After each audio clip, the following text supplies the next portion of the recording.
இன்னைக்கு விருந்தினர் பக்கத்துல கெஸ்ட் யாருன்னு சொல்லிடலாமா? சொல்லிடலாம். கச்சேரி ஆரம்பம், அகத்தியா போன்ற வித்தியாசமான படங்களின் கலை இயக்குனர் திரு சண்முகம் அவர்களே இன்றைய நம் விருந்தினர். Let's welcome art director Shanmugam அவர்கள்.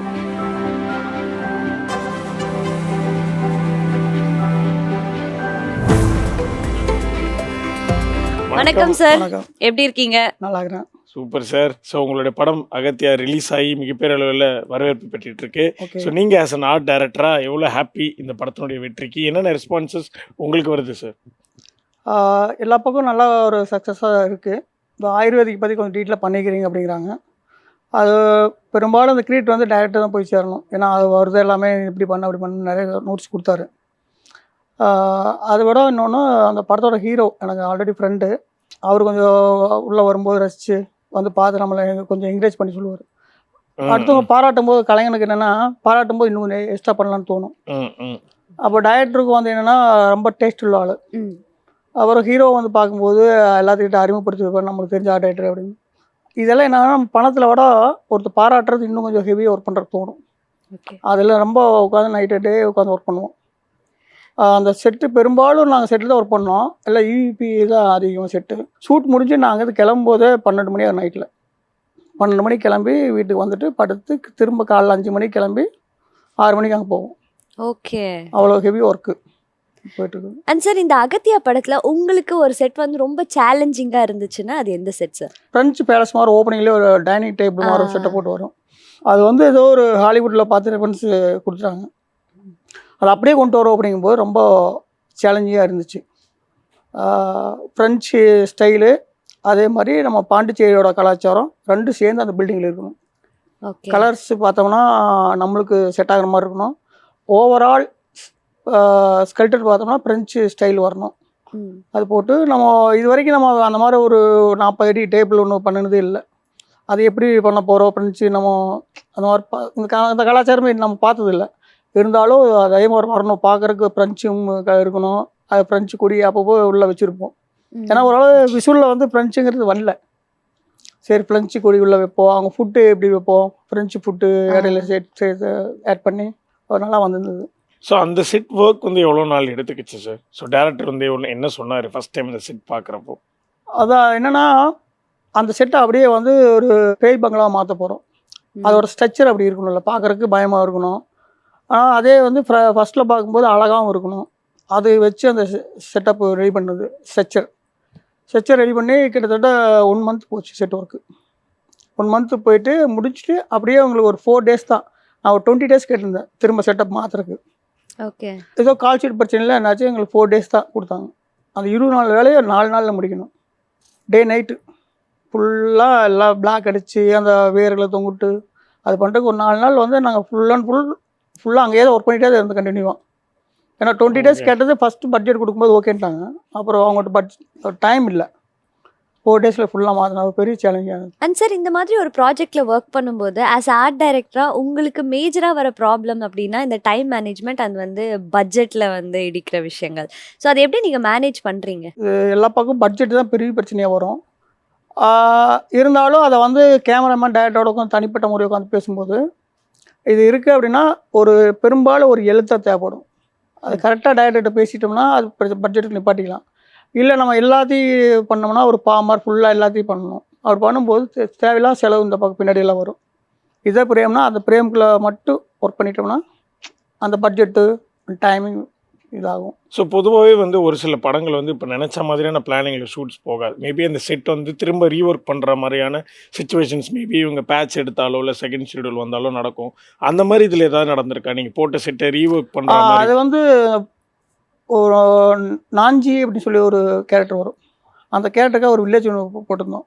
ஓகே, ஒரு வில்லேஜ்னா ஃபுல்லாகவே படப்பை ஃபாரஸ்ட்டுக்குள்ள ஒரு வில்லேஜ், பழைய வில்லேஜ். அப்போ நாஞ்சி தூக்கில் போடுறது அதெல்லாம் அந்த ஆக்ஷன்லாம் வரும். அது பண்ணிவிட்டு ஏதோ ஒரு சில சீன்ஸ் விட்டுருச்சு. அதுக்கப்புறம் திரும்ப அதே வில்லேஜை திரும்ப கிரியேட் பண்ணுற மாதிரி ஒன்று சுச்சுவேஷன் வந்துச்சு. அது கொஞ்சம் சேலஞ்சிங்காக இருந்துச்சு. ஏன்னா மேட்ச் ஆகாது, பொசிஷன் தப்பாக இருக்கும், அந்த ட்ரீ எல்லாம் கரெக்டாக அதே இதில் வரணும். அதை திரும்ப ரீக்ரியேட் பண்ணி ஒன்று பண்ணியிருந்தோம். பட் அதுக்கு எவ்வளோ நாள் எடுத்துக்கிச்சு சார்? ஏன்னா அந்த ஒரு பர்டிகுலர் ஷாட்காக திரும்ப நம்ம மொத்த வேர்ல்டையும் ரீக்ரியேட் பண்ணுற மாதிரி இருந்தது. அது மொத்த இதை கிரியேட் பண்ணுறதுக்கு ஒரு டைம் தேவைப்பட்டுச்சு. அப்போ டேரக்டர் பேசும்போது என்ன பிரேம் என்ன வருதுன்னு கேட்டு அது காம்பட்டாக அந்த பிரேமில் என்ன வருதோ அதை மட்டும் ஒர்க் பண்ணி கொடுத்தோம். ஏன்னா ஃபுல்லாக ரெடி பண்ணும்போது டைம் பட்ஜெட்டு அதுக்காக பார்த்தா அந்த பிரேம் அது மட்டும் ஒர்க் பண்ணி கொடுத்தோம். ஓகே. அந்தளவுக்கு டேரக்டருக்கு என்னென்னா அது ஒரு நாலேஜ் ரொம்ப அதிகம் உண்டு. அந்த பிரேம் இது தான் வருது இது கரெக்டாக சொல்லிடுவோம். அப்படி அது தெரியாமல் போச்சுன்னா நம்ம எக்ஸ்ட்ரா பண்ணி டைம் வேஸ்ட் ஆகும், பட்ஜெட் வேஸ்ட் ஆகும். ஒருவேளை நீங்கள் வந்து கொடுத்த பட்ஜெட்குள்ளே முடிச்சு தயாரிப்பாளர்கிட்ட இருந்து சிறப்பு பரிசுலாம் வாங்கினீங்களா? அது சிறப்பு பரிசுன்னு என்ன வாங்கினா அந்த பிரெஞ்ச் பேலஸ் பண்ணும்போது இதுக்கு முன்னாடி இந்த ப்ரொடியூசர் வந்து ஒரு 6-7 படம் பண்ணிக்கிறாங்க. எந்த ஸ்பாட்டுக்கு போனதில்லை அவர். இங்கேருந்து எவ்வளோ பேர் ஆர்டிஸ்ட் எல்லாம் ஃபோன் பண்ணி அவருக்கு ஒரு செட்டு நல்லா வந்திருக்குன்னு சொல்லி அந்த ப்ரொடியூசர் கிளம்பி வந்தார். பார்க்குறேன் அது ஒரு பெரிய இதாக இருந்துச்சு. அதுபோக இந்த படத்தில் வந்து ராதா ரவி சார் நடிச்சிருந்தார். அவர் செட்டுக்குள்ளே வந்தார். உள்ளே வந்துட்டு செட்டை பார்த்துட்டு திடீர்னு ஆர்டர்கிட்ட கூப்பிடுங்க. அது கூப்பிடுன்னு சொன்னது எப்படின்னா ஒரு மாதிரியாக இருந்துச்சு. ஏதோ நம்ம தப்பு பண்ணிட்டா அப்படிங்கிற மாதிரி திட்டுற மாதிரி. ஓகே. அப்போது நான் வேற ஒரு ஒர்க்கு வெளியில் பண்ணிட்டு இருந்தேன். திடீர்னு உள்ளே போனால் டைரக்டர் கூப்பிட்டு சொன்னார், என்ன தெரியல சார் உங்களை கூப்பிட்றாரு. இல்லை சார் அவர் நீங்கள் தானே இதை கம்ப்ளைண்ட் நீங்கள் தான் பண்ணணும் அப்படின்னு. இல்லை வாங்க. உள்ளே போனது அப்படி கட்டி பிடிச்சிட்டு நானே இத்தனை வருஷம் சினிமாவில் இருக்கிறேன், இந்த மாதிரி ஒரு பேலஸ் நான் பார்த்ததில்ல, இந்த டேபிள் செட்டப் எல்லாம். அப்போ தான் கொஞ்சம் பரவாயில்ல, கொஞ்சம் சந்தோஷமாக சொல்லிக்கலாமே, கூப்பிட்டு சொல்லலாமே. அதுக்கப்புறம் இங்கே வா அப்படின்னாரு. கூப்பிட்டு எத்தனை பசங்க? 2 பசங்க. சரி ஓகே அப்படின்ட்டு கையில் ஏதோ கொடுத்தாரு. சரி ஒரு கிட்டத்தட்ட ஒரு 500 பேர் பக்கம் இருப்பாங்க. அவர் என்ன கொடுக்காருன்னு தெரியல. நானும் அப்படி வாங்கிட்டு பாக்கெட்டில் வச்சுட்டு வெளியே வந்துட்டேன். வெளியே வந்து பார்த்தா தான் அதில் 6000 ரூபாய் பணம் இருந்துச்சு. Super sir. என்னப்பா அடுத்த நாள் கேட்டார், 2 பசங்களுக்கு 3000 கொடுத்துருந்தோம். சூப்பருங்க. நீங்க பாப்பா 3 பசங்க சொல்லி வாங்கிருக்கணும் சார். எக்ஸ்ட்ரா 3000 நான் சொல்லியிருக்கலாம். ஆனால் அவரோட பெரிய கலைஞர், அவரோட வார்த்தை இருந்தால் எனக்கு பெருசாக இருந்துச்சு. அதுபோக அது என்ன இருக்குன்னு பார்த்தா அது எனக்கு பெரிய இதாக இருந்துச்சு. இது வரைக்கும் அந்த மாதிரி யாரும் கொடுத்ததில்லை. சரி ஓகே, ஒரு கலைஞர் பாராட்டுறாரு. ஓகே கேட்கலான்னு நினைச்சிட்டு இருந்தோம். இந்த படத்துக்காக வந்த ஒரு நல்ல காம்ப்ளிமெண்ட்னா எதுன்னு கேட்கலான்னு. அப்போ வந்து பசங்கிட்ட கொடுத்துட்டு 2வது ட்ரிப்பு பசங்களுக்கு கூட்டிகிட்டு போயிருந்தேன். போகும்போது கரெக்டாக கேட்டார், பா உங்கள் அப்பா பணம் கொடுத்தாரா பசங்கிட்ட. ஏன்னா தெரியும்ல நம்ம இந்த மாதிரி பசங்க சொல்லி கூட்டிகிட்டு போனேன். இந்த அங்கிள் போட்டோ காமிச்சிட்டேன். கேட்பாரு, கொடுக்கலன்னு சொல்லிடுறாருங்க. சரி இப்போ நீங்க சொல்லுங்க, கொடுத்தீங்களா இல்லையா? இப்போ உங்க மேல டவுட் வருது. பசங்கிட்ட கொடுத்துட்டு தான் சொல்லியிருந்தேன். அதே மாதிரி அர்ஜுன் சார் பார்த்துருந்தாங்க. பசங்களுக்கு அர்ஜுன் சார் ரொம்ப பிடிக்கும். ஷூட்டிங் ஸ்பாட் கூட்டிகிட்டு போயிருந்தேன். கூட்டிகிட்டு போய் பார்த்து அவர்கிட்ட ரொம்ப நல்லா பேசி ஜாலியாக இருந்தாங்க. அண்ட் இந்த படத்தில் பர்டிகுலராக எந்தெந்த சீன்ஸில் வந்து விஎஃப்எக்ஸ் எல்லாம் யூஸ் பண்ணியிருந்தாங்க சார்? விஎஃப்எக்ஸ் கிளைமேக்ஸ் டோட்டலாக விஎஃப்எக்ஸ் போக ஒரு 30% விஎஃப்எக்ஸ் இருக்குது. ஸோ அதுக்கான ப்ரீ ப்ரொடக்ஷனாக வந்து அவங்களோட ஒர்க்ஸ் இருக்கும்ல சார். இந்த இடத்துலலாம் இப்போ மேபி ஆர்ட் டைரக்ஷன் டீமோட உட்காந்து நம்ம இப்போ க்ரீன் மேட் யூஸ் பண்ணுறதோ இல்லை ஃபார் விஎஃப்எக்ஸ் அந்த ஒர்க் பற்றி சொல்லுங்கள் சார். அந்த சூப்பர்வைசர் வந்து என்னென்னா, நம்மளுக்கு ஒரு ட்ரெயினில் எந்த பகுதி ஆல்ரெடி அவங்க ஒன்று பண்ணிக்கிறது நம்ம காட்டிடுவாங்க. சப்போஸ் அந்த படியில் கால் வச்சு இறங்குறாங்க அப்படின்னா அந்த படிக்கு ஒரு ப்ளைவுட்டு, அந்த கைப்பிடிக்கு ஒரு சின்ன பைப்பு, இது இருந்தால் போதும். நாங்கள் மித்த கிரியேட் பண்ணிப்போம். நீங்கள் உள்ளே வந்து இன்சர்ட் பண்ண உள்ளே ஃபினிஷ் பண்ணிடணும் அப்படி சொன்னால் அந்த ட்ரெயின் இது பண்ணியிருந்தோம். Railway station. ஓகே. அவர் வந்து இறங்கி பாண்டிச்சேரி ட்ராவல் போகிறார் இல்லையா அந்த. ஸோ அதுக்கானது மேபி இந்த படத்தில் உங்களுக்கான நீங்கள் சோஃபா நிறைய படங்கள் பண்ணியிருக்கீங்க. ஸோ நீங்கள் உங்களுக்கான புது லேர்னிங்காக நீங்கள் பட்ட ஏதாவது ஒரு ஒர்க் இந்த படத்தில் அகத்தியால் வந்து ப்ராப்ஸ் நிறையா புதுசாக பண்ணோம். இது மாதிரி நான் பெரும்பாலும் ஒர்க் பண்ண படத்துல எல்லாம் வந்து ஒரு ப்ராப்பர்ட்டி கடையில் போய் எடுத்துகிட்டு வருவோம். இது எல்லா சீனு ஒவ்வொரு ப்ராப்பர்ட்டி ரெடி பண்ணும்போது அது கொஞ்சம் சேலஞ்சிங்காக இருந்துச்சு. ஓகே. இது ஒரு பியானோ முக்கியமாக இருக்கும். அது ஒரு கீபோர்டை வாசிக்க ஒரு பாக்ஸ் வெளியே வந்துட்டு போகும். ஓகே. அது ஒரு மெக்கானிசம் ஒன்று பண்ணியிருந்தோம். அவர் இந்த சமாதி பெட்டி எட்வின்னு சொல்லி அவர் போய் உள்ளே படுக்கிற சமாதி பெட்டி ஒன்று இருக்கும். என்னென்னா ஒவ்வொரு தலையும் இப்படி மேலே ஒவ்வொன்றா சிங்கம் ஒன்றா மேலே வரும். அதுக்கப்புறம் கீழே ஒரு ரக்கமாக ஒன்று வரும். அதுக்கப்புறம் இந்த சமாதி பெட்டி ஓப்பன் ஆகும். இது எல்லாமே மெக்கானிசமாக பண்ணியிருந்தோம். பேசும்போது எனக்கு வந்து ஆர்ட் டைரக்டர் மாதிரி இல்லை சார், சயின்டிஸ்ட் மாதிரி ஃபீல் ஆகுது. ஏன்னா அது மெக்கானிக்கல் தான் பண்ணோம். எல்லாத்துக்குமே பண்ணி ஒவ்வொரு ஓப்பனாக அந்த பாக்ஸ் மேலே வரும். இவ்வளோ பண்ணி முடிச்சுட்டு அதில் ஒரு சின்ன பிரச்சனை வந்துச்சு. எல்லாம் பண்ணோம். அது ஒரு வால் வந்து பாக்ஸ் மேலே வரக்கு உள்ள ஒன்று பம்ப் பண்ணி வைக்கணும். அதோட ஹைட் ரொம்ப பெருசாக போச்சு. நான் ஃப்ளோரில் பண்ணியிருந்தோம் கூகுளம் ஸ்டுடியோவில். ஃப்ளோர் வந்து ஃபுல்லாக காங்கிரீட்டு. இப்போ அந்த ஃப்ளோர் உடைச்சாகணும், உடைச்சாதான் உள்ளே வைக்க முடியும், இல்லைன்னா ஓகே. ஷூட்டிங் கேன்சல் ஆயிரும். நான் ஃப்ளோர் இன்சார்ஜ் யாரும் பேசல, நாங்கள் பாட்டு உடைக்க ஆரம்பிச்சிட்டோம் ஃப்ளோரை. உடைக்க ஆரம்பிச்சு ஃப்ளோர்காரன் வந்துட்டு ஒரு பெரிய கம்ப்ளைண்ட் மாதிரி வந்துருச்சு. எங்கெங்க இந்த ஆட்டோ காணுன்ற மாதிரி. ஆமாம், அவர் சொல்லி இதுக்கு என்ன செலவோ நாங்கள் பண்ணி கொடுத்துட்றோம் அப்படின்னு சொல்லிட்டு ஃப்ளோர் உடைச்சோம். ஃப்ளோரை ஒரு 3க்கு 3 உடைச்சி அந்த லேம்பு கீழே இறக்கி அதுதான் ஒரு மேலே அந்த பெட்டி மேலே வர்றதுக்கு யூஸ் ஓ ஆச்சு. ஓகே. படத்துக்கு வேணா என்ன வேணால் பண்ணலாம் அப்படிங்கிறதுக்கு வந்து பண்ணோம். சார் உங்களோட ஒர்க்கோட ப்ராசஸே வந்துட்டு ஒரு டைரக்டரோட விஷனை வந்து லைவாக நீங்கள் கொண்டு வரீங்க. அப்போது உங்களுக்கும் ஒரு டைரக்டருக்குமான அந்த கான்வர்சேஷன் அது எப்படி சார் இருக்கும்? கரெக்ட், இதுதான் நம்ம முக்கியம். ஏன்னா ஃபஸ்ட்டு லைன் சொல்லிவிட்டு ஒரு கதை சொல்லும்போது நம்ம அந்த பிளாங்காக நம்ம ட்ராவல் பண்ண ஆரம்பிச்சிருவோம். அந்த கதையில் ட்ராவல் பண்ணிட்டு இருக்கும்போது தான் நம்மளுக்கு எங்கேயாச்சும் தட்டு வரும்போது திரும்ப இப்போ நீங்கள் ஒன்று சொன்னீங்க அது பூ இருக்குன்னா அது எப்படி இருக்கணும், அது என்ன குவான்டிட்டியில் இருக்கணும், என்ன சைஸில் இருக்கணும் எல்லாமே கேட்கும்போது தான் அவங்களோட கற்பனை வந்து ஒரு 50% தான் சொல்லுவாங்க. மித்த 50% நம்ம கொஞ்சம் கேதர் பண்ணி நீங்கள் நினச்சது இதுவா அப்படின்னு ஒரு டிசைன் பண்ணி காட்டும்போது அவங்க எல்லாருமே மைண்டில் இருக்கிறத கரெக்டாக சொல்லுவாங்கன்னு சொல்ல முடியாது. ஒரு 50% சொல்லுவாங்க, 50% நான் ஒரு 25% நம்ம கேட்ச் பண்ணி ஒரு 75% எல்லாமே ஃபோட்டோஷாப்பில் டிசைன் பண்ணி காட்டுவோம். அப்போ அந்த டிசைன் பார்த்ததுக்கப்புறம் தான் அவங்களுக்கு இன்னுமே தெரியும், இன்னும் கொஞ்சம் இம்ப்ரூவ் பண்ணலான்ட்டு. அந்த இதில் பார்த்தீங்கன்னா ஆயுர்வேதிக்கு அர்ஜுன் சார் வந்து மருந்து லேப் இருக்கும், அந்த லேபுக்கு டிசைன் மட்டும் ஒரு 10-15 டிசைன் மாற்றிக்கிறாங்க. ஏன்னா அந்த டிசைன் அது ஒன்று பார்த்ததுக்கப்புறம் தான் அவருக்கு இன்னொரு ஐடியா வரும், இது கொஞ்சம் மாற்றலாமே, அதை கொஞ்சம் மாற்றலாமே, மாற்றி போடும்போது அப்புறம் ஒரு விண்டு மில் மாதிரி ஒன்று வச்சுருந்தேன் மேலே. அந்த விண்டு மில் மாதிரி வச்சதை கரெக்டாக யூஸ் பண்ணியிருந்தார். ஒரு சவுண்ட் வரும், சவுண்டு கரெக்டாக அந்த விண்டு மில் சுற்றி அப்படியே உள்ளே போகும், அந்த மாதிரிலாம் யூஸ் பண்ணியிருந்தார். இப்போ நீங்கள் வந்து சொல்கிறீங்க, நீங்கள் சொல்கிறத பார்த்தா தான் தெரியுது எங்களுக்கு நீங்கள் வந்து பிஹைண்ட் த சீன்ஸாக எவ்வளோ ஹார்ட் ஒர்க் போட்டிருக்கீங்கன்னு. இப்போ பொதுவாக படம் பார்க்குறப்போ வந்து அவங்க வந்து ஒரு டேரக்டரையோ இல்லை அந்த ஆக்ட்ரஸையோ அப்படி பாராட்டிட்டு போயிடுவாங்க. நம்ம டிபார்ட்மெண்ட்டை பற்றி இன்னும் கொஞ்சம் பாராட்டினா நல்லா இருக்குமேன்ற ஒரு விஷயம் இருக்கும்ல, அந்த ஒரு ஏக்கம் உங்கள்கிட்ட இருக்கா சார்? அது இருக்குது, பட் நடிகர்கள் அவங்களால பாராட்டும் நமக்கு வந்து மெயினாக நம்மளுக்கு வேலை கொடுத்த டைரக்டர் ப்ரொடியூசர் பாராட்டும் போது அது ஒரு பெரிய இதாக இருக்கும். ஓகே. அப்புறம் அதுபோக பெரும்பாலும் நாங்கள் ஸ்பாட்டில் இருக்க மாட்டோம், ரெடி பண்ணி கொடுத்துட்டோம்னா அன்னைக்கு எல்லாம் வந்து அசம்பிள் ஆகிட்டு ஓகேனா அடுத்த வேலைக்கு போயிடுவோம். அதனால இந்த பாராட்டுறது இந்த இது அதுக்கெல்லாம் நம்ம பார்க்க முடியாது. எனக்கு நிறைய work இருக்கு. நான் ரொம்ப busy. இங்க ஒரு செட் போட்டா அங்க அடுத்த ஆமா, செட். அகத்தியால் அப்படித்தான் போச்சு. ஏன்னா ஃபர்ஸ்ட் இந்த பாண்டிச்சேரியில் அவங்க போய் ஷூட் பண்ணிட்டு இருக்கும்போது நாங்கள் செட்டில் இருந்தேன். ஓகே. இங்கே செட்டுக்கு வந்ததுக்கப்புறம் நான் இன்னொரு செட்டுக்கு போயிடுவேன். ஓகே. இப்போது அகத்தியா வந்து ஃபஸ்ட்டு ஒரு சித்தர் கோயில் பண்ணணும். சித்தர் கோயில் 2 செட்டப்பை மாறும். ஃபஸ்ட்டு ஆரம்பத்தில் பையன் ஜீவா பிறக்கிறது ஒன்று, அதுக்கப்புறம் பெருசாக வர ஒன்று. இந்த செட்டப் போட்டு கொடுத்து நான் அடுத்து இன்னொரு சித்தர் செட்டப் கொண்டு போயிட்டேன். இப்படி அடுத்தது போயிட்டே இருப்போம். ஓகே. ஏன்னா படத்துல வந்து ஜீவா சாருடைய கேரக்டருமே வந்து ஒரு ஆர்ட் டைரக்டர் கேரக்டர்ன்றதுனால உங்களோட இன்புட் ஸ்கிரிப்ட்ல இருந்தது அது. கரெக்ட். ஆமாம், அது என்னன்னா அதை சொல்லும்போது ஒரு கோயம்புத்தூர் சைடு உள்ள ஆர்ட் டைரக்டர். அப்போது ஃபேண்டசியாகவும் சென்னையில் இருக்கிறோன்னா கொஞ்சம் ஃபேண்டசியாக இருக்கும். இப்போ ஊர் பக்கம் அங்கே இருக்கும்போது அங்கே உள்ள பொருளை வச்சே ஒன்று பண்ணியிருப்பாங்க. அதை வச்சு தான் அந்த வீடு கொஞ்சம் கலர்ஃபுல்லாக இருக்கணும், அதுக்காக நிறையா அந்த வீடு பண்ணோம். அது பண்ணும்போது நீங்கள் சென்னையில் இல்லை, சென்னையில் இருந்தால் வேறு மாதிரி வீட்டு டெக்கரேஷன் பண்ணுவோம். இதே கோயம்புத்தூர் ஈரோடு பக்கம் இருந்தால் அங்கே என்ன பொருள் கிடைக்குமோ அதை வச்சு ஒன்று பண்ணி போடலாம், அப்படி பண்ணுங்க அப்படின்னு அந்த வீடு அப்படி தான் பண்ணியிருப்போம். அதுபோக அவங்க அந்த கதையில் வந்து அவங்க அம்மா தான் அவருக்கு பெரிய மகாராணி மாதிரி. அப்போது அந்த அம்மாவை வந்து அப்படி பார்க்கணுங்கிறதுக்காக தான் அந்த வீட்டில் பெயிண்டிங் ஒன்று பண்ணியிருப்போம். ஓகே. மகாராணி எப்படி இருப்பாங்களோ அந்த மாதிரி, ஏன்னா அவங்க அம்மா வேற மாதிரி ஆயிடுவாங்க, இவனோட நினைப்பில் அப்படி இருக்கும் அம்மா அப்படி பார்க்கணும் அப்படிங்கிறதுக்காக. Okay okay. அண்ட் சார் இந்த மாதிரி ஒரு ஸ்கிரிப்ட் நீங்கள் கேட்கும்போது இப்போ ஒரு சித்தர் கோயிலாக இருக்கட்டும், ஃப்ரெஞ்சு வீடாக இருக்கட்டும், இதுக்கான ரெஃபரன்ஸ், இதுக்கான பேக்ரவுண்ட் ஒர்க் அதெல்லாம் எப்படி சார், அந்த ப்ராசஸ் சொல்லுங்களேன். அது என்னென்னா பெரும்பாலும் அவங்க கதை சொல்லும் போதே நம்மளுக்கு ஓரளவுக்கு புரிய வச்சுருவாங்க. அப்புறம் ரெஃபரன்ஸ் ஓரளவுக்கு காட்டுவாங்க. ஒரு 100% காட்டலைன்னா ஒரு 50% ரெஃபரன்ஸ் நம்ம கையில் வந்துடும்.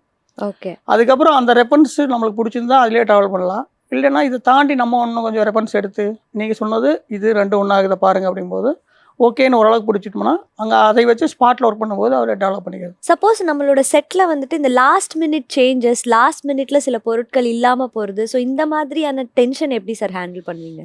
நிறையா வரும். ஏன்னா லாஸ்ட் மினிட்ல வந்து தான் நான் மறந்துட்டேன், அது யாரோ ஒருத்தர் வந்து சொல்லுவாங்க, இது வெளியே சொல்லிடுறாங்க, மேனேஜ் பண்ணுங்க அப்படிம்பாங்க. அந்த மாதிரி நிறைய நடந்திருக்கு. இப்போ இந்த படத்துலேயே வந்து ஒரு பியானோ வந்து ஃபஸ்ட்டு கிடைக்கும்.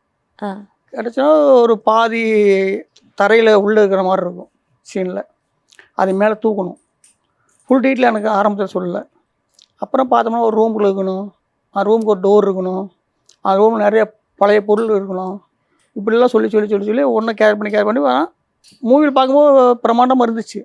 ஆனால் அங்கே ஒர்க் பண்ணும்போது இவ்வளோ டென்ஷனு. நீங்கள் ஆர்ட் டைரக்டர் அப்படின்றதுனால ஜீவா சார் கூட நடிக்க சொல்லி அவர் விருப்பப்பட்டு கேட்டதாகவும் நீங்கள் அது மறுத்ததாகவும் கேள்விப்பட்டோம். அப்படியே ரொம்ப கம்ப்ளைண்ட் பண்ணார் கூப்பிட்டு. அப்படிங்கும்போது இல்லை சார், நான் வந்து ஒரு டெக்னீஷியனாக இருந்துடுறேன், நடிப்புங்கிறது அது ஒரு பெரிய கலை. ஓகே. ஏன்னா நான் யாரோ ஒருத்தர்கிட்ட ஒர்க் பண்ணிட்டு வந்திருந்தா அந்த இதான சிம்பிளாக எடுத்துக்கலாம். நான் ஒர்க் பண்ண ஃபுல்லாக கமல், அப்புறம் ரவிக்குமார் சாரோட பெரிய பெரிய ஆளுகளோட ஒர்க் பண்ணிட்டு வந்தாச்சு. அப்போ அதுக்கு ஒரு பெரிய மரியாதை நம்ம கொடுத்து பழகிட்டோம் ஆரம்பத்துலேயே. அது ஒரு பயம், ஓகே. நம்ம எல்லாம் அதுக்கு சரியாக வரமாட்டோம், ஓகே. அதை கரெக்டாக பண்ணணும் அப்படின்ட்டு. கரெக்டாக பண்ணணும், இல்லைன்னு பண்ணக்கூடாது. ஓகே. பண்ணலாம். நம்ம டிபார்ட்மெண்ட் வேற இல்லை சார், நம்ம ஆர்ட் டைரக்ஷன் டிபார்ட்மெண்ட் வேற, ஹீரோ அப்படி நடிக்கிறாரு. ஆமாம், நம்ம அப்படியாவது ஏதாவது உள்ள வரலாம் அப்படி இல்லை அப்படி வர கூட மனசு ஒத்துக்கல. சரி இல்லை வேணாம். ஏன்னா நம்ம மஜா, சாமி 2 இதெல்லாம் பெரிய ஒரு விக்ரம் இந்த மாதிரி பெரிய நடிகர்களெல்லாம் பார்த்துட்டு வந்துக்கிறோம். அதுபோக அந்த ஒரு டைமிங் ஒரு சென்ஸ் தெரியும், நம்மளால அங்கே டைம் வேஸ்ட்டு போயிடக்கூடாது. ஓகே. அந்த ஒரு பயம் மெயினாக. அவர் யோசிக்கிறாரு, நான் நடிக்கிற கேப்ல 3 படத்தோட செட்டை முடிச்சிடுவேன், இங்கே போய் என்னை லாக் பண்ணீங்கன்னா நம்ம இங்கே லாக் ஆகினோம்னா அவங்களோட டைம் வேஸ்ட்டாக போயிடும் அப்படின்னு நம்ம ஃபஸ்ட்டு நம்ம இருந்தது வந்து ஃபிலிம். அந்த பயம் அங்கே தான் வந்துச்சு. ஏன்னா ஒன் மோர் டேக் போகும்போது திட்டுவாங்கள்ல, நம்ம கமாண்டிங்காக பண்ணிவிட்டு நாளைக்கு அந்த இடத்துக்கு போகும்போது நம்மளுக்கு நடக்கும். ஆமாம். இப்போ டிஜிட்டல் வந்துருச்சு, இப்போ ஒன்றும் பிரச்சனை இல்லை. நம்ம அந்த மைண்ட் அப்படியே ஏறுறதுனால அது அப்படியே அந்த பக்கம் போகக்கூடாது அப்படிங்கிற சரி சார், இது வரைக்கும் இல்ல, இனி ஃபியூச்சர்ல வேற இல்ல, அந்த ஏதாவது ஒரு mind இல்ல. பரிமாணங்கள் வரலாம், இல்லை. வேற டிபார்ட்மெண்ட் போகலாம். ஓகே. அவர் வந்து கமல் சார் சொல்லியே கேட்கல, நம்ம சொல்லியே கேட்க போகிறோம். கமல் சார் இது உங்கள்கிட்ட சொல்லியிருக்கிறதா கேள்விப்பட்டோம். ஆமாம், மன்மதன் நம்மள எவ்வளோ சொன்னார். ஃப்ரான்ஸ்லாம் போய் ஒரு 40 நாள் ரவுண்டிங்கில் இருந்தோம். அந்த டைமில் வந்து எவ்வளோ சீனில் வர சொல்லிக்கிறாரு. அப்போ கூட சொன்னேன், இல்லை சார் நான் எல்லா ப்ராப்பர்ட்டி ரெடி பண்ணி தர்றேன், எல்லா வளர்ப்பு கூடவே நிற்கிறேன், அது மட்டும் வேணாம் அப்படின்னு சொல்லிட்டு ஒரு அசிஸ்டன்ட் டைரக்டராக கூட ஒர்க் பண்ணுறேங்கன்னு சொல்லி பார்த்துட்டேன். சொல்லிட்டாங்க போய் வாய்ஸ் ரெக்கார்ட் பண்ணுறது, ஜூனியர் ஆர்டிஸ்ட் அனுப்புறது, இதெல்லாம் கூட பண்ணிட்டு இருந்தேன். ஆனால் நான் உள்ளே வரமாட்டேன். லாஸ்ட்டாக ஒரு ட்ரிப்பு நிப்பாட்டிட்டு அங்கே நம்ம பிரான்ஸ் போகும்போது என்ன ஜூனியர் ஆர்டிஸ்ட்னு சொல்லலை, எக்ஸ்ட்ரானா அவங்களுக்கு பேர் எக்ஸ்ட்ரான்னு சொல்கிறாங்க. நீங்கள் ஒவ்வொன்றும் அனுப்பிட்டு அப்படின்னாரு. ஒவ்வொன்றும் அனுப்பிட்டு எல்லாத்தையும் அனுப்பியாச்சு. லாஸ்ட்டாக நான் தான் நிற்கிறேன், நீயும் வந்துருந்தாரு. அப்புறம் பிளானே உள்ளே வர வைக்கணும் அப்படின்னா சொன்னேன். நான் உள்ளே வரதா வேணாம், அப்புறம் பக்கத்தில் இருந்தவனை பிடிச்சி உள்ள போப்பா. ஓகே. ஒரு பாசிங்கில் கூட போக மாட்டேன் நான் கேமராவில் அப்படி. பட் அதை தாண்டி எங்கேயாவது வந்திருக்கீங்களா இது வரைக்கும்? இல்லை, வந்தது இல்லை, எங்கேயுமே வந்தது இல்லையா? எங்கேயுமே வந்ததில்லை. Super sir. ஏன்னா எல்லாரும் தசவதாரத்தில் கூட எவ்வளவோ கும்பலில் வந்து சொன்னால் அன்பே சுபத்தில் வந்து ட்ரெயின் ஆக்சிடென்ட் சீன் ஒன்று பண்ணோம். அப்போ நான் அசோசியேட்டாக இருந்தேன். அப்போ நாங்கள் உள்ளே போய் நின்று எதாவது காப்பாற்றுறது, அந்த ஒரு நம்ம டீம் ஒன்று உள்ளே இருந்தால் தான் கரெக்டாக வேலை நடக்குன்ட்டு நாங்களும் அதே காஸ்டியூமெல்லாம் போட்டு எங்கள் டீம் ஃபுல்லாக உள்ளே இறங்கி ஒரு தூக்கிட்டு ஓடுறது, உடைக்கிறது, இந்த மாதிரிலாம் நான் ஒவ்வொருத்தனா அந்த ஊர்க்கான மாதிரியே அது மட்டும் பண்ணோம். அப்போ கூட எங்கள் ஃபேஸெல்லாம் வராது, அங்கே ஒரு வேலை நடக்கணும் ஆக்சுவலாக. இருக்காது. நாங்கள் வந்து கமல் சாருக்கு வந்து ஒரு வேண்டுகோள் எடுத்துக்கிறோம். இந்த வீடியோ ஒரு வேலை பார்த்துட்டு இருந்தீங்கன்னா கண்டிப்பாக நெக்ஸ்ட் படத்தில் இவர் எப்படியாவது நடிக்க வைங்க.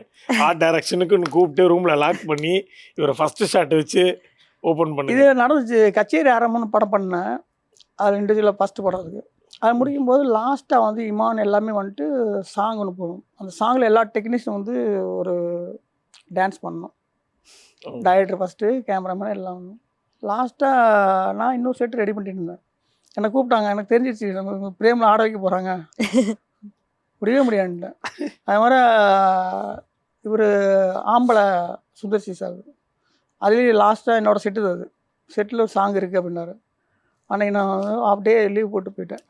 எப்படி இருந்தாலும் சுந்தர்சி விட மாட்டார். ஓகே.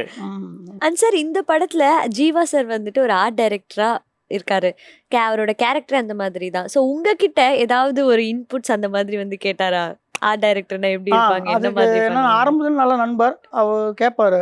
கேட்கும்போது காஸ்டியூம் தான் மெயினாக எப்படி இருக்கும்போது சொன்னால், நீங்கள் ரெஃபரன்ஸ் எடுக்கணும் எல்லாரும் எடுக்காதீங்க, சாபுஸ்ரீ காஸ்டியூம் போடுவார், அவர் மாதிரி போடுங்க அப்படின்னு சொல்லி அவர் வந்த காஸ்டியூம் ஃபுல்லாகவே சாபு சார் எப்படி யூஸ் பண்ணுவார் அந்த மாதிரி தான். கார்கோ. ஓகே. சாபு சார் இந்த மாதிரி தான் இருப்பார். எல்லாம் கார்கோ போட்டு அந்த மேட்ச் பேண்ட் ஷர்ட் எல்லாம் போட்டு ஷூ அது போட்டு அவர் வேற மாதிரி இருப்பார்.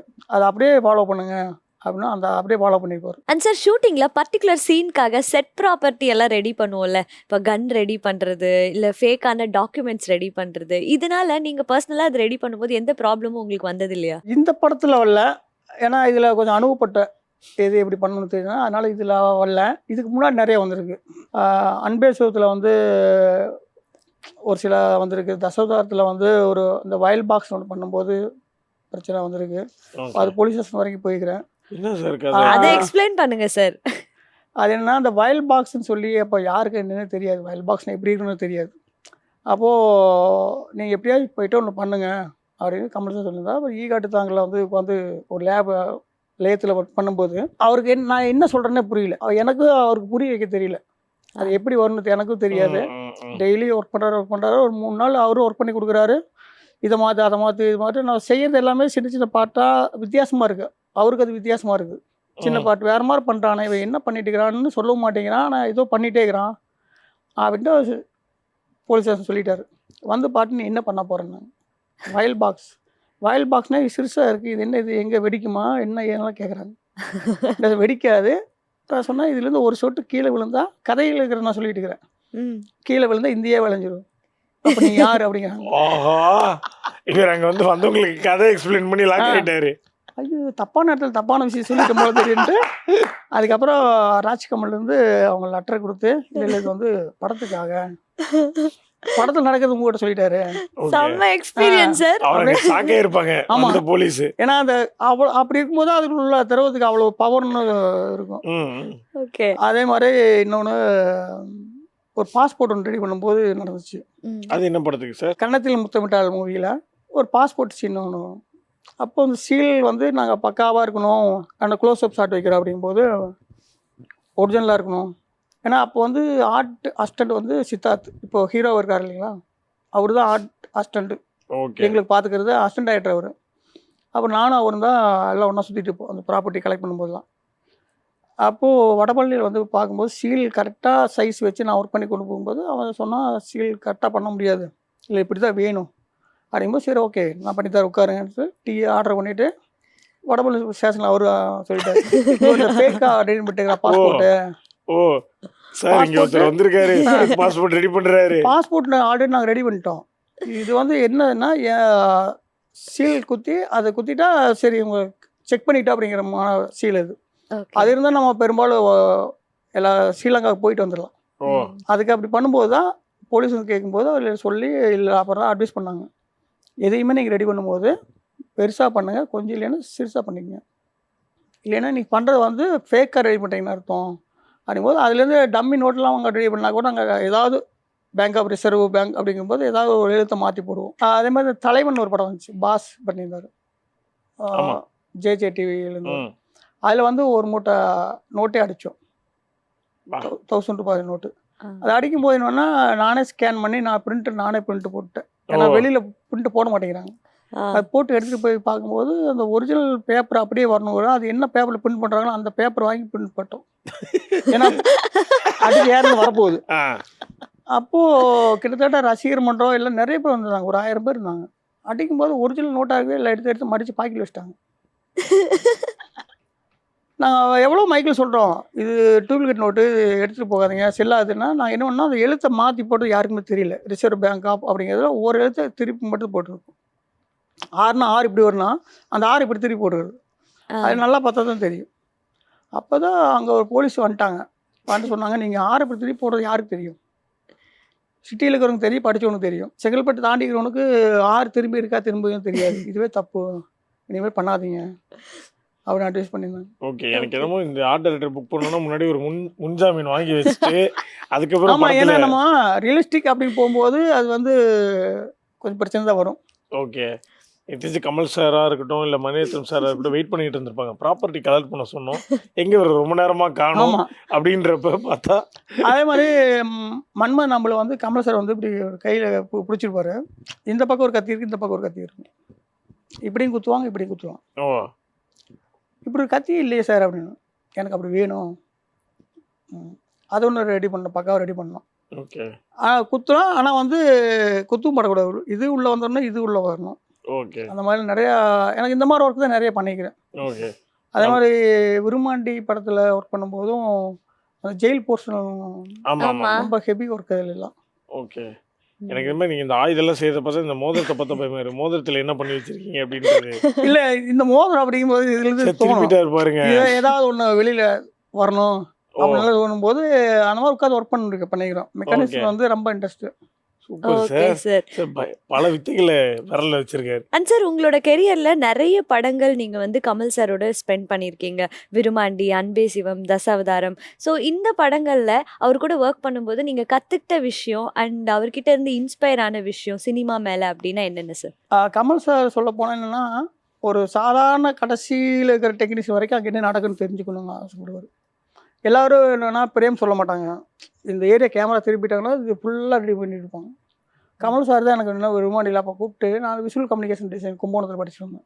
ஓகே. அவர் சொல்லும்போது அந்த சொல்கிற சீன் அப்படியே ட்ராயிங் பண்ணி காமிச்சிருவோம். அப்போது ஒரு க்ளோஸ்அப் வச்சுருப்பாங்க. லென்ஸ் நம்மளுக்கு பெரும்பாலும் தெரியாது 100ன்னு எவ்வளோ வருது, 15 எவ்வளோ வருது. ஒரு டைட் க்ளோஸ்அப்பாக இருக்கும். எங்கள் டீம் ஃபுல் ஏரியா ரெடி பண்ணிட்டுருப்பாங்க. நம்மளுக்கு சொல்லிக்க மாட்டோம், மானிட்டர் நம்மளுக்கு பார்த்துருக்க மாட்டோம். அப்போ கூப்பிட்டு ஒரு வி பாயிண்ட்னு ஒன்று இருக்குது, கேமராமேன் 50 லென்ஸ் போட்டால் நீ அதை 50 வச்சுக்கோ, நீ பாரு உங்கள் கண்ணுக்கு என்ன தெரியுதோ அதை மட்டும் ரெடி பண்ணா போதும், ஓகே. தேவையில்லாமல் எல்லா ஏரியாவும் பண்ணிட்டு இருக்கானா அப்படின்னு அட்வைஸ் பண்ணி ஒரு இந்த அளவுக்கு டெக்னிக்ஸ். ஆமாம் ஓகே. நின்ன இடத்துல நின்று நம்ம கமாண்ட் பண்ணணும், மைக்கில் கமாண்ட் பண்ணி வேலையை வாங்கணும். அந்த மாதிரி நிறைய விஷயங்கள் சொல்லி கொடுத்தோம். கச்சேரி ஆரம்ப படம் வந்து உங்களுடைய ஆர்ட் டைரக்ஷனுக்கு ஒரு ஆரம்பமாக அமைஞ்சிருக்கு அப்படின்றத சொல்லியிருந்தீங்க.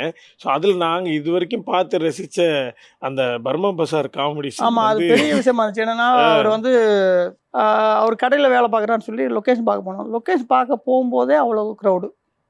இதில் வடிவேல் சார் உள்ள வந்துட்டாருன்னா அங்கே நிற்கவே முடியாது. இப்போ சவுத்ரி சார் என்ன சொன்னார்னா, இல்லை நீங்கள் வடிவேல் கொண்டு போய் இறக்கி பாருங்கள், முடிஞ்சால் ஷூட் பண்ணுங்கள், இல்லைன்னா அன்றைக்கி வேஸ்ட்டாக போனால் போயிட்டு போச்சு அது. அப்போ வடிவேல் சார் கொண்டு போய் இறக்கணும். இறக்கி ஒரு 10 நிமிஷம் தான் அந்த ஏரியா ஃபுல்லாக க்ரௌடு ஒன்றுமே பண்ண முடியல. அப்படியே பேக்கப் பண்ணி அதுக்கப்புறம் தான் வந்து பட்ஜெட்டு இப்போ வாய்ஸ் பேசும்போது கொஞ்சம் ஹெவி பட்ஜெட் இருந்துச்சு. அப்போ டைரக்டரை கூப்பிட்டு கேட்குறாரு, என்ன ஷார்ட் என்ன வைக்க போகிறேன் அதை மட்டும் சொல்லணுன்னு ஃபுல் டீட்டெயிலாக பேசுகிறாங்க. அது ஒரு 3 days அது மட்டுமே பேசி ஓகே அப்போ 60 அடிக்கு பண்ணால் போதும். அப்போ பர்மபாஜில் என்னென்னா மெயினாக வந்து ஒரு கடைக்கு ஒரு மரம் இருக்கும், அதுதான் அதோட ப்ளஸ்ஸே. ஓகே அந்த மாதிரி லொக்கேஷன் எங்கே இருக்குது அப்படிங்கும்போது நம்ம ஃபிலிம் சிட்டியில் இருந்துச்சு. வந்து இந்த செட் ஒர்க் மட்டும் எனக்கு ஒரு 4 days, அந்த டைம் மழை சீசன், ஒரு 4 days தேவைப்பட்டுச்சு.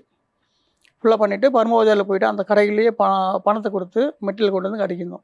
பார்க்கும்போது அந்த பர்மா பஜார் என்னவோ அது அப்படியே இருக்கும். அவங்களே வந்து ஒவ்வொரு கடைக்கு ஒரு ஆள், அங்கே ஒரு பாதி பொருள் சேல்ஸுக்கு இன்னொரு ஆளை விட்டுட்டு எம்டி பொருள்லாம் கொண்டு வந்து இங்கே வச்சு அவங்களே வந்து நின்றுட்டாங்க. அந்த ரேஸ்டிக் கிடைச்சி அந்த படத்தில். அண்ட் சார் நீங்கள் ஒர்க் பண்ண ப்ராஜெக்ட்ஸை பற்றி நிறைய விஷயங்கள் பேசிட்டோம். ஸோ உங்களுக்கு எப்போதுலேருந்து ஆர்ட் டைரக்டர் ஆகணும் அப்படின்ற அந்த ஆசை வந்தது? எப்படி சினிமாக்குள்ளே என்டர் ஆனீங்க? ஓகே, அது நான் என்ன படிக்கும்போது கும்பகோணம் காலேஜில் படிச்சிருந்தோம். பெயிண்டிங் அந்த மாதிரி தான் ரொம்ப இன்ட்ரெஸ்ட்டு. அப்போது ப்ராஜெக்ட் ஒர்க்குக்காக நான் துபாய் போயிருந்தேன். காலேஜ் ப்ராஜெக்ட் ஒர்க்குக்காக துபாய் போயிட்டு அங்கே தாஜ்மஹால், குதுப்மினார் இந்த மாதிரிலாம் செட்டு நிறைய போட்டிருந்தோம். அப்போது அங்கே ஒரு பெரிய ஒரு ஆர்ட் டைரக்டர் ஒருத்தர் வந்து சொன்னார், நீங்கள் வந்து டிசைனிங் பண்ணுறீங்க, ஸ்பாட்லேயே நின்று வேலையும் வாங்குறீங்க, இப்படி இருக்கும்போது நீங்கள் ஒரு கம்பெனியில் ஒர்க் பண்ணால் என்னென்னா, கம்பெனியில் ஒர்க் பண்ணால் எல்லா பக்கம் நம்ம விட மாட்டாங்க. ஒன்றா டிசைனிங்கில் இருக்கணும், இல்லைன்னா ஆர்கனைசேஷன் பண்ணுற வெளியில் ஒர்க் பண்ணணும். எல்லா பக்கம் ஒர்க் பண்ண முடியாது. அப்போ நான் வந்து எல்லா பக்கம் ஒர்க் பண்ணணும் அப்படிங்கும்போது அப்போ நீங்கள் வந்து சினிமாவுக்கு தான் போகணும். சினிமாவுக்கு போகும்போது ஒரு டைரக்டர் சொல்கிறது அங்கே உட்காந்து கேட்போம், அப்புறம் ஸ்கெட்ச் பண்ணலாம், ஸ்கெட்ச் பண்ணி முடிச்சதை கார்பெண்டர் மோட்டர் டீம் வச்சு நம்ம வேலையை முடிக்கலாம். அப்படிங்கும்போது சரி சினிமாவுக்கு வந்து ரொம்ப ஒரு சுவாரஸ்யமான கதை. அப்போ சென்னைக்கு வர்றேன். சென்னைக்கு வந்து சினிமாவுக்கு யார்கிட்ட போகிறது, யாருமே தெரியாது. அப்போ சினி டைரியில் எடுத்து பார்க்குற ஃபஸ்ட்டு பேர் சாபு செல்லு. நேராக அவர் வீட்டுக்கு தான் போனோம். சினிமா பற்றி எதுவுமே தெரியாது, ஒரு வார்த்தை சொன்னாங்க சினிமாவுக்கு போகணும். அதுக்காக வந்து இது வரைக்கும் சாபு சார் யாருன்னு தெரியாது, அவர் என்ன படங்கள் பண்ணிக்கிறாருன்னு தெரியாது, எதுவுமே இல்லாமல் நேராக அவர் வீட்டில் போய் நின்று. அப்போ அவரே கேட்டார், என் படங்கள் பார்த்துக்கிறியாப்பா, என்ன சார் படம் ஒர்க் பண்ணீங்க, என்ன உங்களுக்கு தெரியாது, இப்போ தான் நான் பார்க்குறேன், எதுக்கு போய் நம்ம பார்க்க வந்தோம், இல்லை முதல் பேர் உங்கள் பேர் இருந்துச்சு, அப்போ இல்லைன்னா வேற யார் பேர் முதல்ல இருக்கோ அங்கே போயிருப்பேன். உங்களோட நிஜமான பதிலே இதுதான். ஆமாம், அவரே வியந்திருப்பாரு, என்ன இப்போ இப்படி சொல்லிட்டேன், என் படத்தையும் பார்க்கல, நான் யாருன்னு தெரியல, எப்படி அப்படின்னு. நான் போனது ஒரு ஞாயிற்றுக்கிழமை. அப்புறம் சினிமா பொறுத்தவரைக்கும் டைம் டேட் பார்க்கக்கூடாது, பார்க்காம ஒர்க் பண்ணணும். அப்போ நானே ஞாயிற்றுக்கிழமை எனக்கு தெரியாது. போன ஒர்க் பண்ணால் அப்போ 3D மேக்ஸில் ஒர்க் பண்ணிட்டு இருந்த காலகட்டங்கள். அப்போ தெலுங்கில் பாப்பான்னு ஒரு படம். அப்போ அவர் வந்து கிரவுண்ட் பால் மட்டும் செட்டு டிசைன் பண்ணிக்கிறாங்க. அது 3Dயில் எப்படி வரும்னு தெரியல. அப்போது ஏதோ பேசிவிட்டு இது ஒர்க் பண்ண முடியுமான்னு கேட்டார். உடனே சிஸ்டம் எங்கே இருக்குது, கெச்சு கொடுங்க அனுப்பி சிஸ்டத்தில் உட்கார போயிட்டு. அப்போ சொன்னார், இப்போ இன்றைக்கி ஞாயிற்றுக்கிழமை நான் அதெல்லாம் பார்க்க மாட்டேனே சார் அப்படின்னு. அப்போ நீங்கள் தான் கரெக்டான சினிமாவுக்கு எல்லோரும் ஞாயிற்றுக்கிழமை இன்றைக்கி நான் ட்ரெஸ்ஸு துவைக்கிறோம் வெளியில் போகிறோன்னு சொல்லுவாங்க. நீ கம்ப்யூட்டர் எங்கே இருக்குன்னு கேட்டால் பாரு, ஓகே நீ நான் சேர்த்திட்டேன் நாளையிலேருந்து ஒர்க் பண்ணேன் அப்படின்னு. இல்லை சார் இன்றைக்கே ஒரு 2 ஹவர் ஒர்க் பண்ணிட்டு போகிறேன் அப்படின்னு உட்காந்து ஒர்க் பண்ணல. Goosebumps ஆகுது சார் உங்க கடமை உணர்ச்சி ஸ்டோரி கேட்கும்போது. ஏன்னா ஆரம்பத்தில் அப்படி எதுவுமே தெரியாது. இன்றைக்கி என்ன கிழமை தெரியாது, டைம் எவ்வளோ தெரியாது. அந்த வேலையில் உட்காந்தோம்னா அது மட்டுமே இதாக இருக்கும், வேலை பண்ணிட்டு இருக்கோம். ஏன்னா ஆரம்பத்தில் பெயிண்டிங்கில் உட்காந்து பழக்கம். அப்படி ஒரு பெயிண்டிங்கில் பண்ணிட்டோமா உட்காந்து ஆரம்பம்னா அது பெயிண்டிங் முடிக்க வரைக்கும் எந்த சிந்தனையும் இருக்காது. Okay okay. அப்படியே ஒர்க் பண்ணி பழக்கம். அதாவது இந்த கதை கேட்குறப்ப எப்படி இருக்குன்னா, நீங்கள் அவர்கிட்ட சேர வாய்ப்பு கேட்கல, அவர் சேர்த்துக்க வாய்ப்பு கொடுத்துருக்கீங்க. அந்த மாதிரி அவருக்கு ஒரு சான்ஸ் கொடுத்துட்டு அதே மாதிரி அவருக்கு வந்து எந்திரன் படத்தில் வந்து அந்த ரஜினி சாரோட கெட்டப்புல நான் தான் பண்ணியிருந்தேன். ஓ ஓகே ஓகே, சூப்பர் சூப்பர். அந்த சிட்டி ஆமாம் ஆமாம் வரும்போது அது எப்படி பண்ணது சங்கர் சார் கூட கூப்பிட்டு கேட்டுக்கிறாரு அவரை. அப்போ நம்ம ஆல்ரெடி நம்ம விவசாய ஃபேமிலி. இந்த எவரடி பேட்டரியில் ஒரு லோகோ இருக்கும் பாருங்க, ஒரு மின்னல் மாதிரி. ஆமா அதுதான் எனக்கு ஞாபகம் வந்துச்சு. சரி ஓகே ரோபோனா இது வச்சா தான் நல்லா இருந்தால் அந்த கிருதா அப்படி டிசைன் பண்ணியிருப்பேன். ஓ ஓகே. அது அப்போ சங்கர் சாருக்கு கேட்டார், எதுக்கு அந்த ரஜினி சாருக்கு அந்த ஒரு மின்னல் மாதிரி ஒன்று வருது. இல்லை சார் நான் அடிக்கடி டார்ச் லைட் யூஸ் பண்ணிக்கிறேன். அதில் எவரடின்னு சொல்லும் போது ஒரு பூனை படம் போட்டு அப்படி ஒரு போட்டிருப்பாங்க. ஓகே சார், உங்க ஒர்க் எத்திக்ஸை பத்தி எல்லாம் நிறைய விஷயங்கள் பேசுனீங்க. ஸோ உங்களோட டீம் மேனேஜ்மெண்ட் லைக் உங்க டீம், உங்களோட அசோசியேட் டைரக்டர்ஸ் எல்லாம் இருக்காங்கல்ல, ஸோ அவங்க கூட எப்படி சார் கொலாபரேட் பண்ணுவீங்க? ஏன்னா மீட்டிங் அப்படின்னா நீங்க தான் போவீங்க, டைரக்டரோட விஷயம் நீங்க அண்டர்ஸ்டாண்ட் பண்ணிப்பீங்க, உங்களோட விஷயம் உங்களோட டீம் மெம்பர்ஸ்க்கு எப்படி புரிய வைப்பீங்க, எப்படி வேலை வாங்குவீங்க? ஆனால் அது கொஞ்சம் சேலஞ்சான விஷயம் தான். நம்ம ஒன்று நினைக்கிறது எல்லாரும் கரெக்டாக பண்ண மாட்டாங்க. ஆனால் என்னென்னா டீம் வந்து ரெகுலராக ஒரே டீமாக இருந்ததுனால நம்ம அப்படி கை காட்டி அங்கே ஒரு போட்டு சொல்லுவோம், ஆட்டோமேட்டிக்காக அவங்களுக்கு புரிஞ்சிடும். ஓகே இந்த இடத்துல ஒரு டேபிள் போடணும், டேபிள் மேலே என்ன வைக்கணும்னு அவங்களுக்கு தெரியும், டக்குனு பண்ணுவாங்க. அது இல்லாமல் நான் இன்னொரு ஃப்ரீடம் கொடுத்துருந்தேன் எங்கள் டீமில். எப்போவுமே ஒரு ஏரியானா அந்த ஏரியாவோட உங்களுக்கு என்ன தோணுதோ நீங்கள் ரெடி பண்ணணும். ஆரம்பத்தில் ஃப்ரீடம் கொடுத்ததை தான் அவங்க வேலை செய்வாங்க. நம்ம அது தப்பு இது தப்புங்கும் போது அவன் மைண்ட் அப்படியே ஸ்டக் ஆகிரும். அப்போது டோட்டலாக விட்டோம்னா டீம் ஒரு வேலை செய்வாங்க. நம்ம போய் நின்று அது சின்ன சின்ன இதெல்லாம் தேவையில்லை அதெல்லாம் எடுத்துகிட்டு இதை லெஃப்ட் மூவ் பண்ணு ரைட்டு மூவ் பண்ணு அப்படிங்கும்போது ஆட்டோமேட்டிக் நம்ம நினச்சது வந்துடும். ஓகே. ஆனால் இதை விட்டுட்டு நம்ம ஆரம்பத்தில் நம்ம அங்கே நின்றுட்டு அது இங்கே இது இங்கே வந்து கரெக்டாக வராது. ஒவ்வொருத்தருக்கும் கொஞ்சம் ஃப்ரீடம் கொடுக்கும்போது அவங்க சின்ன ஒரு அறிவில் வேலை பார்ப்பாங்களே, அதை நம்மளுக்காக கன்வெர்ட் பண்ணிக்கலாம் லாஸ்ட்டாக. Okay super sir. ஸோ உங்களுடைய அடுத்தடுத்த அப்கமிங் ப்ராஜெக்ட்ஸ் என்னென்ன போயிட்டுருக்கு சார்? ஒரு 2-3 ப்ராஜெக்ட் போயிட்டுருக்கு. நெக்ஸ்ட் மந்த் ஷூட் ஆரம்பிக்குது. ஸோ அஃபிஷியல் அனௌன்ஸ்மெண்ட் வந்தால் தான் ஆமாம் சொல்லுங்கள். ஆமாம். அது என்னென்னா நம்ம அஃபிஷியல் எல்லாமே சொல்லவும் கூடாது. அது ஒரு ப்ரொடியூசர் சம்மந்தப்பட்டிருப்பாங்க, ஒரு டைரக்டர் சம்மந்தப்பட்டிருப்பாங்க, அவங்க அதை ரகசியமாக கூட வச்சுருந்துருக்கலாம். இல்ல சார், உங்களோட ஒர்க் எத்திக்ஸ் பார்த்து எங்களுக்கே உங்க மேல நிறைய ரெஸ்பெக்ட் வந்துடுச்சு. சீரியஸா நீங்க ஒரு மாதிரி பயங்கரமா ஃப்ரம் வேர் டு ஹியர் அப்படின்ற உங்களோட கதையை கேட்கறப்ப பயங்கர ப்ரௌடா இருக்கு.